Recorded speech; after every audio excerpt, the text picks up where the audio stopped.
Yung pinag-usapan natin, I think the other week, na sinasabi magkakaroon ng increase ang sweldo ng mga domestic helpers. Nako, chika lang pala yun. Kasi, bakit ko sinabing chika? Kasi naman ikaw, Secretary Kakdak, it will be up on the discretion of the host country, sir. Kayo naman, voluntary. Wala pang bilateral. Wala pang bilateral.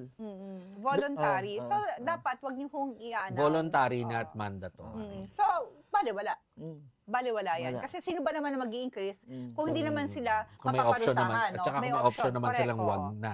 Exactly. And of course, hindi mo na kailangan sabihin yan. Dahil kung yung employer mo, very generous.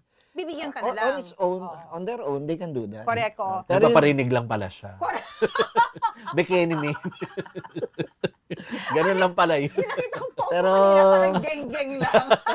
pero parang... Geng-geng kasi sila lang geng-geng. Parang paasa ka naman masyado. Ayun, tama ka. Paasa naman masyado. Para namang ikaw nanliligaw, tapos yung nililigawan mo paasa. Kasi gusto tumatanggap siya lagi ng regalo sa'yo. Ganyan lang yan, di ba? So, para lang meron kang magandang PR, di ba? Sir, wag niyo lang i-announce yan. Kasi kung voluntary, it has no impact at all. Nagbibigay lang tayo ng false hope dun sa ating mga domestic helpers na akala meron silang sweldo na increase, aawayin yung employer, tapos walang nagsabi sa kanila na that's voluntary. Yes, Tapos mamaya mo, dahil nagalit sa employer, palayasin pa sila, bugbugin sila. Problema nyo, Kasalanan mo pa. i-repatriate nyo pa, kasalanan ninyo. Yeah. Kompleto story, ha?